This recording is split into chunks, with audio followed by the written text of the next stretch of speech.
So, thank you very much. This session will shed a light why we are with Active Directory, where we are, what are the causes for Active Directory mostly overlooked by most companies, and what are the best practice to improve the often wrong made mistakes. My name is Philipp Halbedel. I'm working since nearly 20 years in IT. Since 2015, I'm self-employed, and usually I own the role as architect in the companies I work for, and improving their operational stuff and the maintenance, and also modernize IT. And the core focus is on Azure, on Microsoft 365, and all the security stack from Microsoft. And in the older days, I worked a lot with Active Directory, so on-prem Active Directory with Legacy Exchange, did a lot of migrations there and gained a lot of knowledge. I like to work with analogies because that's everybody understands. And for me, Active Directory is like an apartment. So we have walls that serve as boundaries. We have like Active Directory itself is a boundary. We have rooms, organizational units in Active Directory. We have objects in these rooms, and we have a kind of key. And with this key, we can enter our apartment. And we have millions of Active Directory apartments out there. So we have small ones for the smaller companies, big ones for the bigger ones. And Active Directory is very easy to be installed and set up. You just download Windows ISO, promote a server, or install a server, promote this to a domain controller, and then your apartment is ready. Then you equip it, create some rooms, some objects in the rooms, and there you are. And if you ask the administrator who created this apartment if he's aware what he's doing, then he will tell you, of course I am. Are we secure? Of course we are secure. Is operation going well? Yes, of course, I did it by myself. Operation is going well. And if something is very easy to be installed and set up, then humans tend to believe they understand what they do. And everything mentioned is accurate, so this guy is doing right because it's like if you move into a new apartment, you will just take some existing stuff and buy something new, and then voila, you have your apartment there ready, running. And if I ask you personally, hey, is your apartment good? Then you will answer, yeah, it is furnished well, of course, it is. But administrators are usually a little bit nerdy and practical. What do you think an apartment of an administrator looks like usually? It's practical. So they usually have just one room maybe, have the dining table close to their couch, the television, can watch TV every time they like. And yeah, so it's practical, it's working, it's good. And if his boss or the CISO is coming in and asking him, hey, how is your apartment? He will tell you, hey, it's a great one. And so the imagination of the boss is that the apartment is looking like this. So it's a beautiful one. Everything is equipped well, so the colors are fitting to each other, so from the couch to the walls and so on. But what is the reality? So the reality comes up if a company tries to reach, for example, our certification like TIE6. So they have a new vendor, and they like to order something from them and tell them, yeah, you need to have a certification that we work together with you. And then they do the first time a kind of audit. And then they realize, maybe it's looking like this. So it's a complete mess. It's a chaos. And what is the reason? Because it was easy to install and set up. The guy who installed Active Directory 20 years ago already left the company.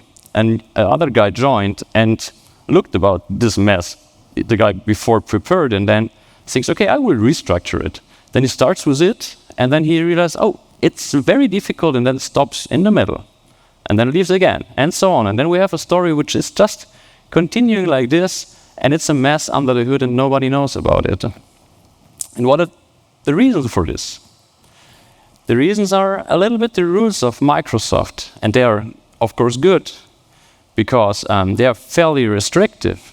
Means small companies can work with Active Directory, so with this ecosystem, and also big ones as well.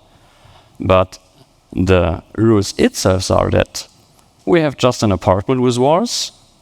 It may contain multiple rooms, which can have various objects. You can have keys to access a room, but it's not needed, and you need to have a key to enter your main apartment. And these are the rules. That's it. And it's up on us to decide what we do with these rules. So let's say we have a room like the kitchen and the dishwasher in. And this dishwasher is broken.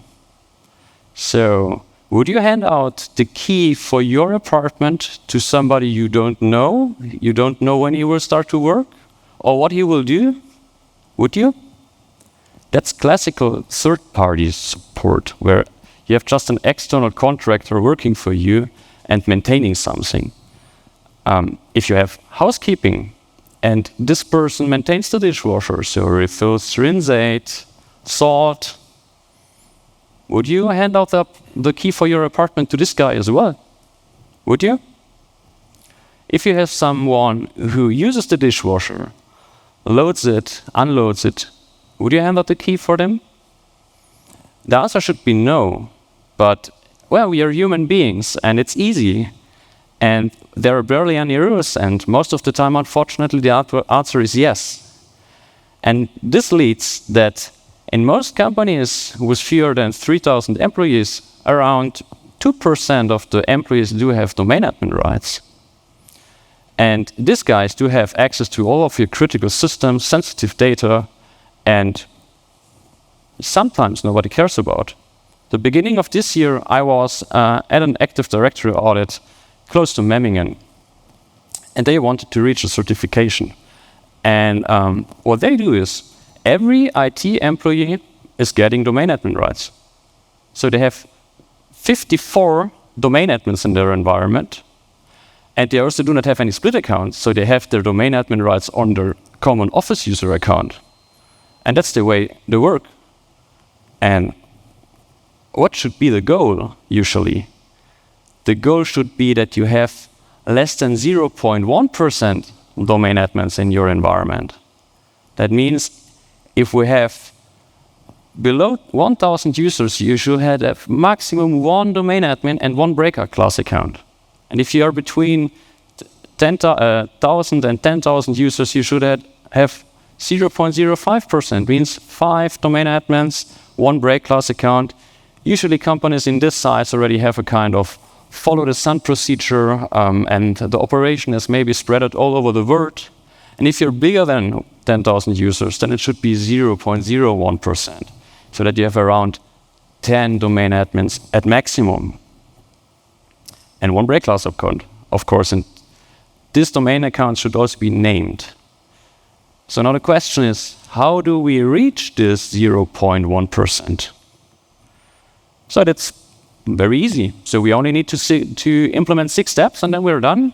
So we need to implement a kind of buffer zone in between our risky workstations and our high privileged systems. So classical tier model. We need to have a kind of just enough administration principle so that administrators can only do what they should do. We need to implement permissions that the administrator cannot take shortcuts. We need to implement a kind of maintenance system that if something is overlooked or forgotten, the system itself takes care about this issue and resolves it. And we need to ensure that permissions only can be granted in Active Directory, so really not locally on a server, in Active Directory. And we need to control systems that can bypass our policy default rule set, like Exchange servers. So let's go a little bit deeper and look, what does this mean? So administrators can only manage assets on the same tier which they are responsible for. So we divide our Active Directory in sections. And we have a section where our tier 0 is located. And all high privileged systems which has something to do with passwords, authentications, are located in this section, means our domain controllers, our certification authority, our AID Connect server. maybe other servers as well. So if there is a kind of Exchange server which is not properly configured, this might also be a kind of tier 0 system. In tier 2, all our systems are located where a user is logging on locally or via remote desktop services. Means all workstations, all our terminal server workers from Citrix or all our terminal servers. And all the rest is just tier 1. So all our application server and printing servers, whatever, it's just tier 1. So administrators can only manage assets for which they have permission. So now we have a horizontal separation in Active Directory. Now we also need to reach that we have a kind of permission set that an administrator can only manage the server he's really responsible for. Let's say we have a bigger company and we have a team who is taking care about printers and the print servers. Then this guy only should be able to administer a print server and nothing else. Administrators cannot grant themselves Hey Joe permissions or support Hey Joe. That's this classical, we have a first level support is calling, somebody's calling first level support, hey, I need to get support because there is a pop-up, I need to install a driver or something like this. And then usually in the companies, of course, the first level support is helping them maybe with the wrong permissions and then directly it's maybe over then in this case. That's something we need also to prevent.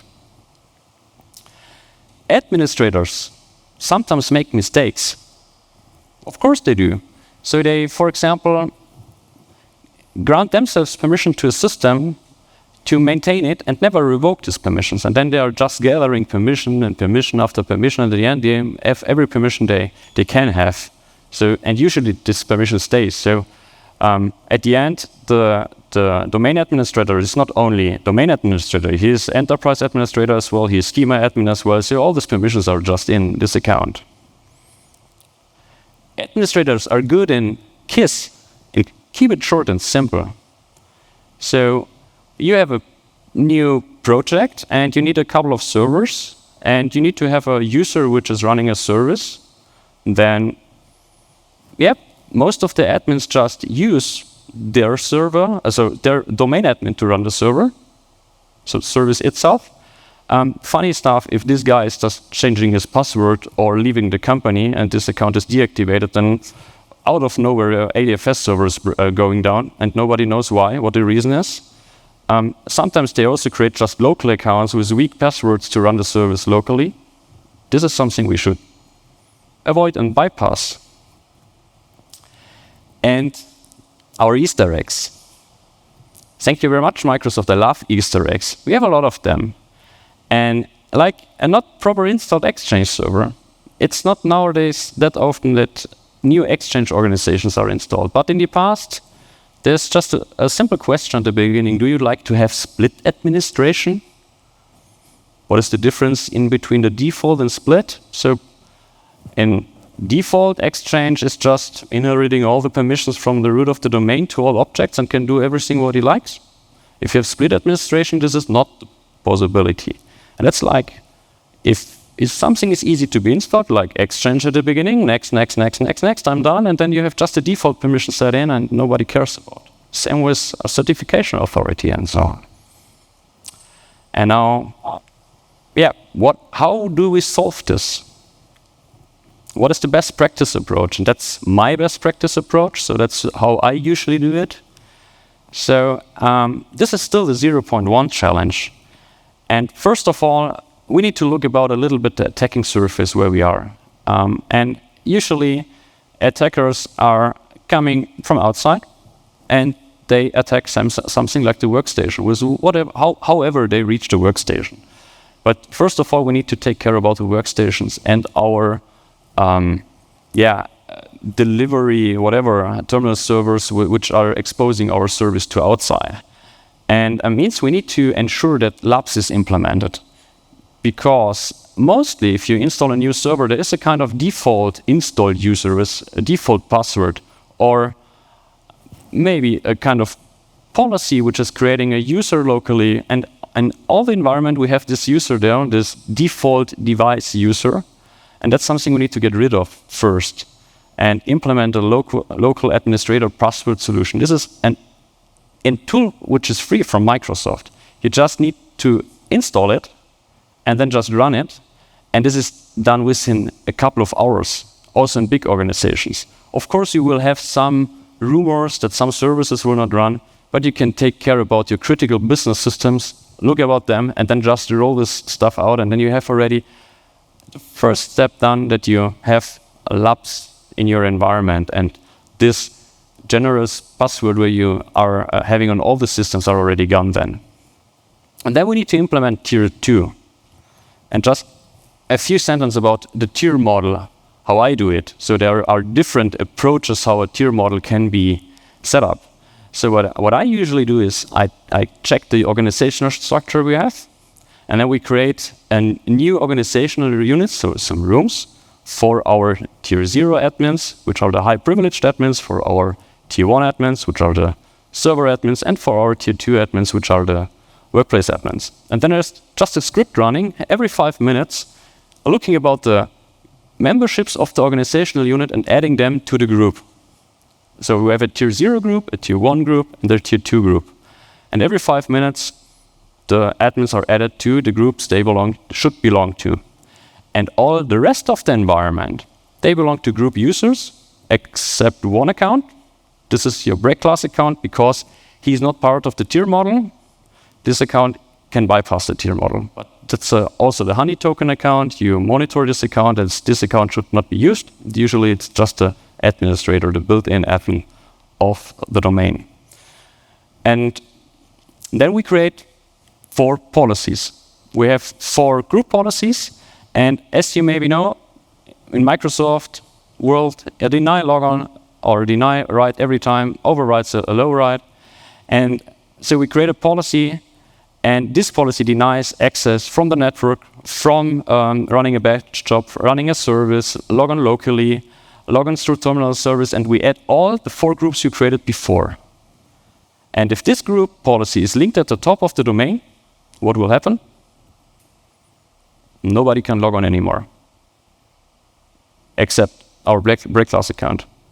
Means this policy should be linked after you're done with the tiering model, because otherwise you will run into an issue.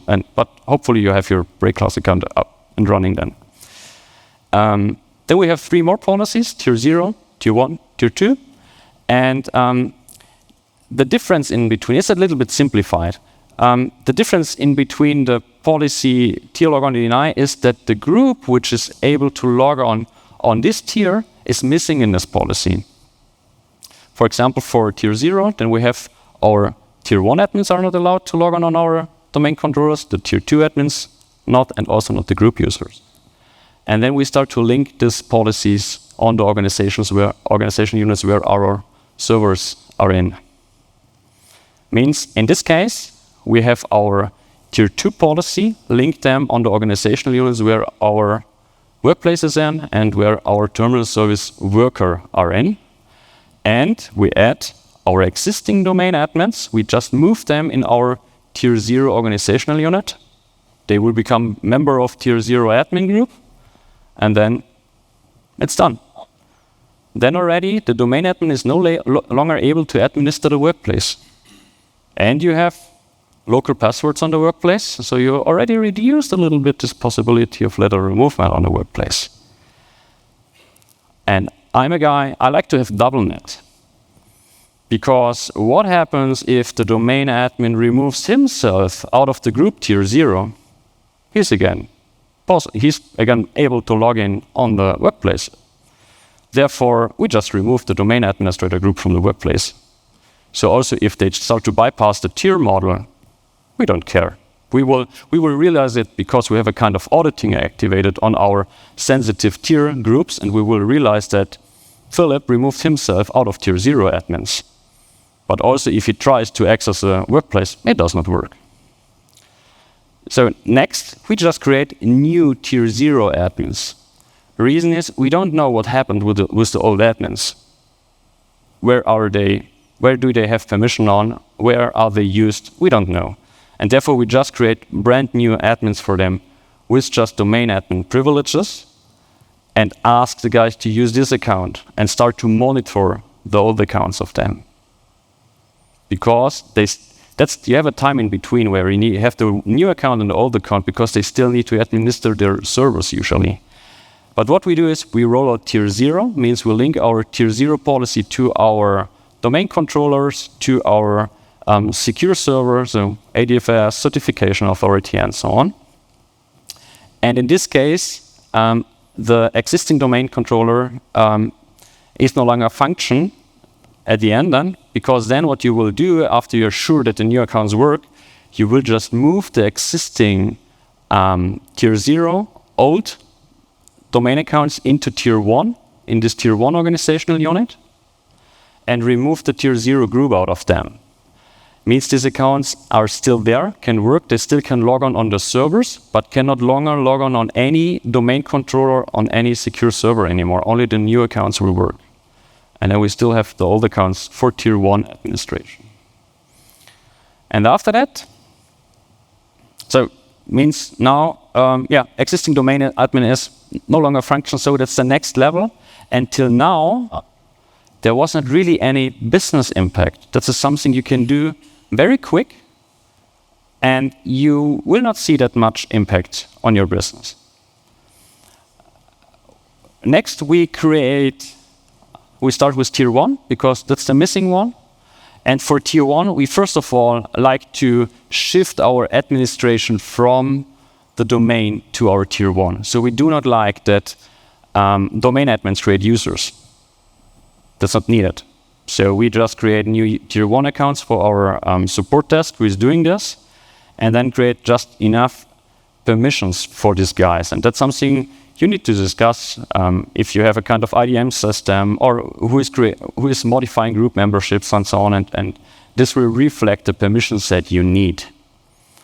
And then you have a role, add this permission set to this role, put your tier 1 admins into the role, and then the service desk is able to perform basic Active Directory administration tasks without having any privileged account anymore. So because it's a tier 1 account and these basic tasks can be done with this account. And now the fun begins, because tier 1, a lot of service account, a lot of servers, a lot of permissions, and that's something we should automate anyhow. So, and what I do usually is I have a script running also every 5 minutes, which is going through the Active Directory and gathering all computer objects and looking about the operating system attribute, because Microsoft named their server Windows Server 2000, Windows Server 2003, Windows Server 2022, and so on. So you will get all the objects which are a server. And then you just create a group, which is called server name, like we have a server 01, server 01, underline local admin. And then we create an additional group, which is called server 01, underline remote desktop. And then for each server, we have 2 groups. One group is representing the local admin rights, and one group is representing the user rights on the server. Right. And then we create a group policy. And what most of the guys do not know, I don't know what the reason is that you can work with variables in group policy. And I've seen a lot of environments where they had about 50 tier group policies to get some administrator groups on servers. And it's way simpler. You just go to group policy preference and then configure, please add percentage computer name, percentage underline local admin to the local admin group. This is a group policy which is taking to configure, 30 seconds. And then you configure the same for computer name, a percentage computer name, percentage underline remote desktop to the remote desktop users. That's it. Then you can put your users to a group, which is an Active Directory, and they get local admin permissions on a server. So what we can do with this, we just look about the environment, how big it is, and then if it's a smaller one, we will come later on how we solve this. If it's a bigger one, you need to have then a kind of role. For example, if we have a department which is taking care about the database server, then we create a group which is called our database admins. And that's just a basic implementation. So we can also do a more complex one. But the basic implementation is you just create this group with database server admins, link them to the previously created groups of the server, and add the tier 1 admins to them. Means these users are able to administer with their tier 1 admin all the database servers they need. So very simple. And then you just start to link the tier 1 policies after you have done this permission set to the server's organizational unit. And then tier 1 is also implemented. And of course, I don't like to have the domain administrator group on the servers as well. So I will remove them as well. So I don't like to have them. They are gone. And our main control that somebody is getting permissions on a server is a group in Active Directory and not the domain admin permissions. And also we do not have the break class possibility with the domain admin because we still have our local labs account on the server with a local password, which is member of the administrator. So if this server is losing the connection to, for example, the domain, then we still have an account to log on locally on the server. And we have a group where we just can add an administrator in that this guy is getting local permissions on the server. And means from here on, the server admin is only able to administer the servers they are responsible for. Straightforward. And now we have one issue. That's if for smaller companies it does not make sense to build these roles, because if we only have a company with, let's say, 50 servers, 400 employees, and 3 admins, it does not make sense to build a role which is called file server admin, print server admin, and add the guys in this role, and then add the tier 1 admins in the role group, because we will have one admin which is belonging to all role groups, and then this guy has access to all servers again. And that's not something we like to have. And for this reason, we need to find a solution that a tier 1 administrator is granting himself permissions on a server. And a good way to do is if we have a kind of admin IDM system running. Of course, that's the expensive solution. So we have an IDM system. The user is logging on with their Office account and then just requesting, I like to maintain server 01. This process is self-approving. Of course, we have then a security incident in background because of auditing. All the server groups are sensitive. And then they can do it over IDM. And if IDM is too expensive, there is a second possibility. If you go on your computer to a network environment, and then there is a button search Active Directory. And then there's a pop-up prompting. And if you search for a group, it will be there. And so what about if we just give the Office user, the tier 1 admin has also an Office user, this Office user privileges to modify the group memberships of the local admin groups of the server. Then they could enter their tier 1 admin to this group and can log on to the server. That's not the best solution, but it's a kind of a solution which is working, and you will realize what is happening. You can have kind of a whitelist enabled that you see, okay, this guy is allowed to log on to the server and modifying the group memberships, and if it's not on the whitelist, then you will get an alert. So it's a kind of solution, not the best one, but IDM, not every company like to run an IDM. So that's a solution. It is one. And to clean up the stuff, so if a guy is adding himself to an admin group, then they usually forget to remove himself out of the admin group. And therefore, one script is running in the evening and just cleaning all our admin groups of the server. Means at the end of the day, the environment is completely clean and nobody has permissions on the server itself.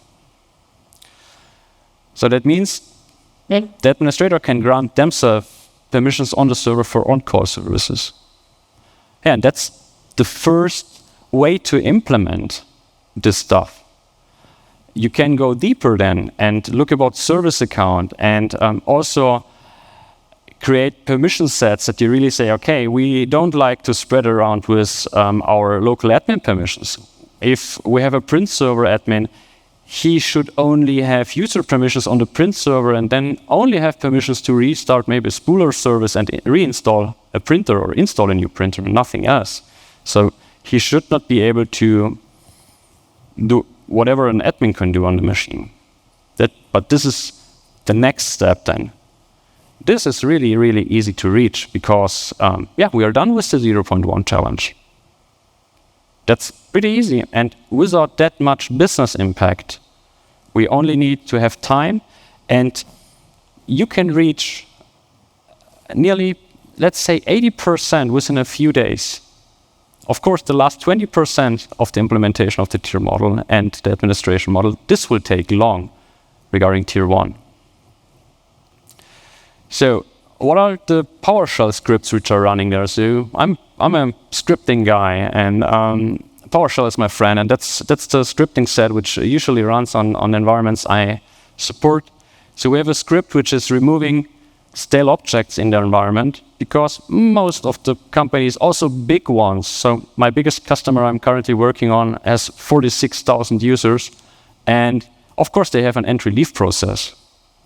But it happens very often that they forget to delete an account or disable an account. So because just IDM has an issue or it's self-developed, whatever. So for several reasons. And therefore we need to have a system which is taking care about objects which are not in use anymore. Then if you are connected with Azure, the recommendation is that you should do a Kerberos decryption key rollover every 30 days. Nobody does it. Of course, you log on to the Azure portal and you look about it and see, yep, there is a flag you should roll over, but nobody does it. On-prem AD Kerberos, that's something we heard before in the other Active Directory session. I don't know what the reason is. Everybody's afraid to do a rollover of this account. Of course, you should not do it 2 times in a row directly, because then you will have an issue in your environment.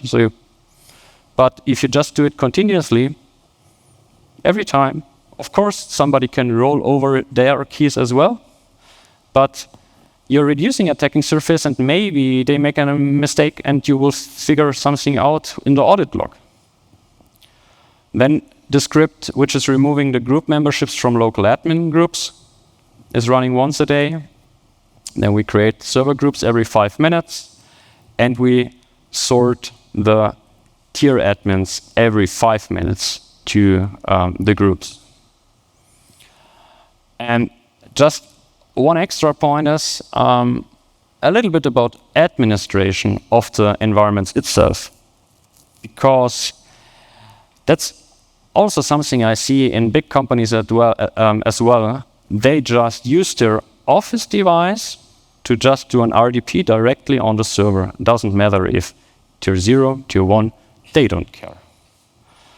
And what you should do here is that, first of all, you need to have a kind of separation from your servers and your workplace. And in the server section, you should be also able to separate the servers. Means your tier 0 servers should be in a different network than your tier 1 systems.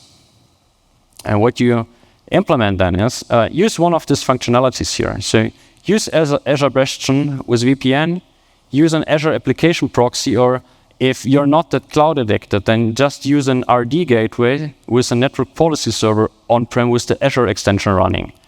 And what you reach is that you have a kind of protocol change. First of all, you are not able to connect directly to the servers because the ports are blocked for doing all this maintenance stuff on the servers, and you need to have a kind of concentrator where you can also monitor who is using this system.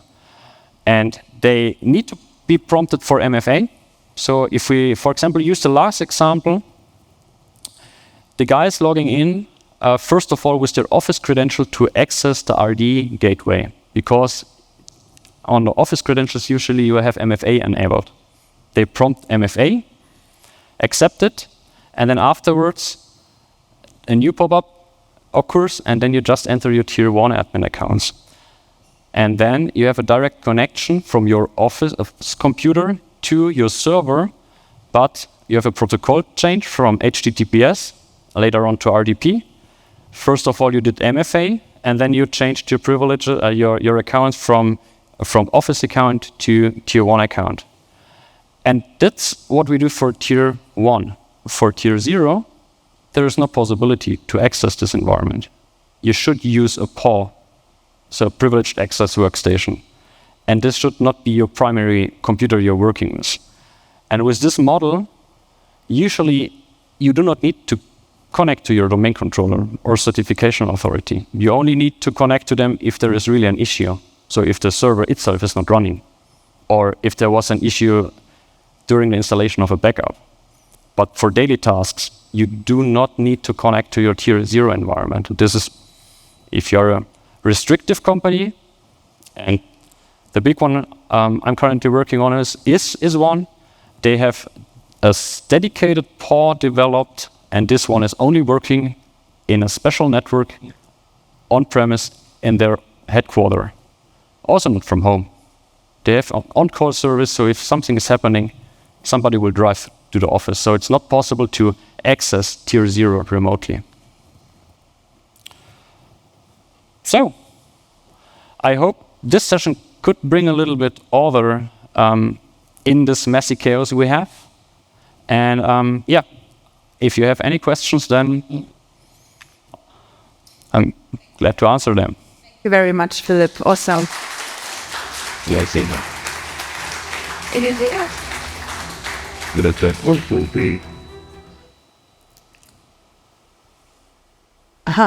Apparently everything is clear. Any comments or questions? Yeah.